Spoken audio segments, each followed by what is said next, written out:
The house was a tomb, cold, silent, suffocating.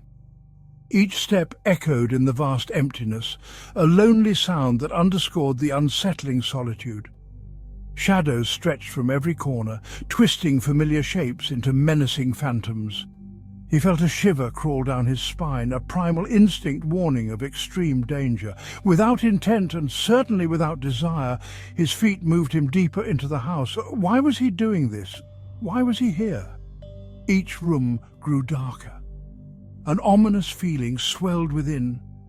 A thick layer of silence hung in the air, heavy and oppressive. It pressed against him, smothering, stealing his breath. The air itself felt old, stale, as if it hadn't been disturbed in decades. He could almost taste the decay, feel the weight of forgotten years. He ran a hand along the cold, damp wall, his footsteps echoing on the hardwood floor. He knew he shouldn't be here. He couldn't shake the feeling that something bad was about to happen. Need to go back. Need to leave. Now. His heart started hammering in his chest. Silence. Heavy. Absolute. Deafening. It pressed in from all sides.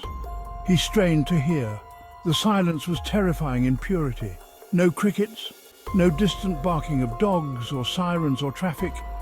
He was alone, utterly alone. A floorboard creaked somewhere in the darkness, the sound sharp and clear in the stillness. He froze, holding his breath, listening intently. The sound didn't repeat, but it shattered the fragile illusion of safety. Terrifying silence. Each sound was amplified in the silence, transformed into something sinister and threatening. His fear, once a flicker, now burned bright, fueled by the unknown. The darkness itself seemed to creak and groan around him, a living entity closing in. He swallowed nothing with a throat of sandpaper. His eyes, useless in the pitch black, darted back and forth, trying to pierce the stifling gloom. Another creak, closer now, followed by a soft thud. His heart leaped into his throat, his breath catching in a strangled gasp. He was being hunted. He was sure of it. Something moved in the darkness, something unseen but felt, its presence a palpable weight in the air. He fumbled for his phone, the cold metal a comfort in his clammy hand. The screen flickered to life, casting a weak bluish glow that only served to accentuate the impenetrable darkness around him. He felt exposed, vulnerable, a beacon in a sea of black. A sea. Fear, icy and paralyzing, gripped him like a giant snake. It wrapped around him, squeezing the air from his lungs. His every instinct screamed at him to run, to escape the enveloping darkness of the house.